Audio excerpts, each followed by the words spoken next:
यहाँ पर champions trophy में इंग्लैंड और ऑस्ट्रेलिया के मुकाबले में इंग्लैंड ने कमाल कर दिया है। 352 रनों का टारगेट सेट किया है इंग्लैंड ने ऑस्ट्रेलिया के सामने जीत के लिए। 8 विकेट के नुकसान पर 351 रन बनाए हैं इंग्लैंड ने और 352 रन चेज करने होंगे। ये पहाड़ चढ़ने जैसा है, आप ये समझ लीजिए, क्योंकि चैंपियंस ट्रॉफी के इतिहास का ये सबसे बड़ा स्कोर किसी टीम ने खड़ा किया है।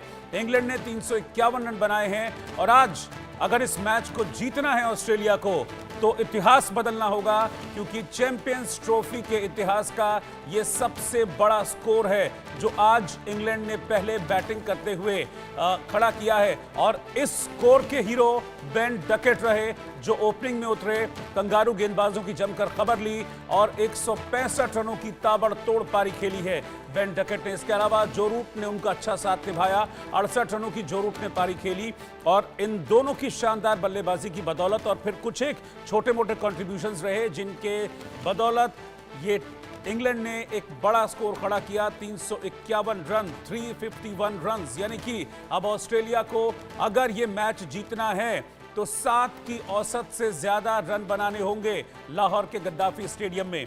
मनोज जोशी हमारे स्पोर्ट्स एडिटर इस वक्त मेरे साथ जुड़े हैं। मनोज जी, ये रन नहीं रनों का पहाड़ है और आज अगर कंगारुओं को ये मैच जीतना है तो फिर पहाड़ भी चढ़ना होगा, इतिहास भी बदलना होगा।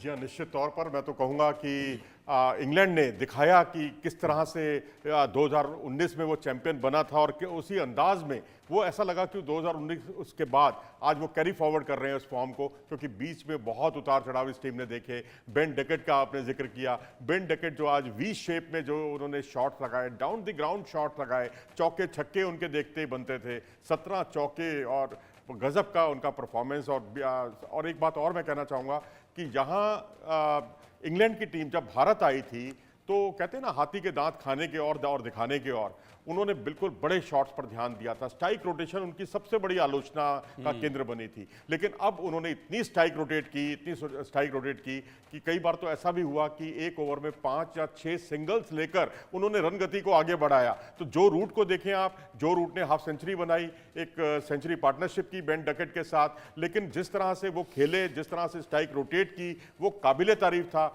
ऐसा लगा ही नहीं कि ये वही टीम है जो भारत के दौरे पर क्लीन स्वीप का शिकार होकर आई है।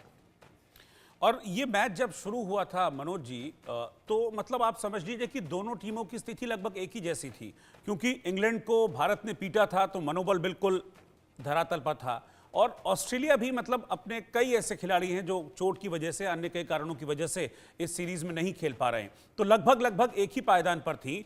टॉस जीता ऑस्ट्रेलिया ने और सोचा कि शायद इसका हमको माइलेज मिलेगा, इंग्लैंड को पहले बल्लेबाजी करने के लिए उतारते हैं, लेकिन इंग्लैंड ने ऐसा मोमेंटम पकड़ा कि मतलब कमाल कर दिया। शुरू से एंड तक कहते हैं ना, डोमिनेट किया है इस गेम में। तो मुझे लगता है मैं शायद अतिशयोक्ति नहीं कह रहा हूं। बिल्कुल सही कह रहे हैं आप। और एक बात यहां पर मैं ये भी जोड़ना चाहूंगा आपके साथ, जैसे आपने इंजरीज का जिक्र किया, क्योंकि ऑस्ट्रेलिया टीम की कल्पना आप स्टार्क, कमिंस और हेजलवुड के बिना कर ही नहीं सकते। ये तीनों ही खिलाड़ी यहां पर उपलब्ध नहीं है और रही सही कसर मार्श ने पूरी कर दी इंजर्ड होने के साथ। तो इस तरह 4 प्रमुख खिलाड़ियों के बिना ये टीम उतरी है। तो जितने तेज गेंदबाज यहां उतरे और जिस तरह से उनकी धुलाई की और जिस तरह से बेन डकेट ने उसका एक ट्रेलर जो है वो भारत के दौरे में दिखा दिया था, क्योंकि इंग्लैंड का यही एक पक्ष था स्टार्टिंग का, जो शुरू के 10 ओवर में ताबड़तोड़ बल्लेबाजी करने का। आज उन्होंने दिखाया कि वो लंबी पारी भी खेल सकते हैं और वो भी जो है इस इतिहास में, चैंपियंस ट्रॉफी के इतिहास की एक सबसे बड़ी पारी उनके बल्ले से देखने को मिली। और टीम का जो स्कोर है वो सबसे बड़ा स्कोर अब तक का, और जिस तरह से पारी को जमाया, सवारा उन्होंने, और जहां बड़े शॉट खेलने की जरूरत नहीं थी वहां दौड़कर भी उन्होंने खूब रन लिए, खासकर जो रूट के साथ।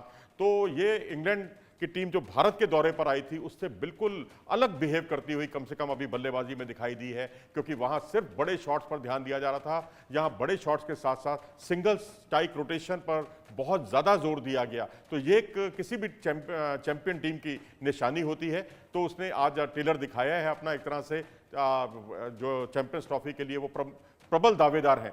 हालिया रिकॉर्ड कोई मायने नहीं रखते, ये उसने दिखा दिया, क्योंकि यही टीम जब 2023 के वर्ल्ड कप के बाद से लगातार 4 सीरीज जो है हारी है बायलैटरल में, तो ये सब न्यूजीलैंड फार्मूले पर सारी टीमें अब चलने लगी हैं, चाहे साउथ अफ्रीका हो चाहे इंग्लैंड हो, कि आईसीसी टूर्नामेंट में पूरा जोर लगाना है और उससे पहले जितनी भी बायलैटरल सीरीज है उसमें अपने प्रमुख खिलाड़ियों को आप थोड़ा छिपा कर रखें और यंगस्टर्स को ज़्यादा से ज़्यादा मौका दें।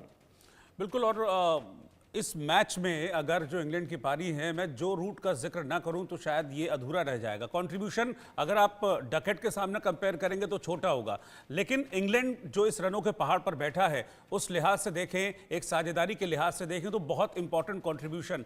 158 रनों की पार्टनरशिप तीसरे विकेट के लिए, जहां से गेम इतना बिल्डअप हुआ कि 350 बना पाया इंग्लैंड, और उसमें केवल 4 चौके हैं। अब आप ये देखिए कि 78 रन में सिर्फ 4 चौके हैं और उसमें लगातार सिंगल डबल्स वो लेते रहे, दौड़ते रहे। और बेन डकेट की मैं साथ में एक बात और कहना चाहूँगा कि उन्होंने आज कोई रिवर्स स्वीप नहीं खेले, बिल्कुल क्रिकेटिंग शॉट्स खेले हैं। आज जो 6 सेंचुरियां अब तक लगी हैं इस चैंपियन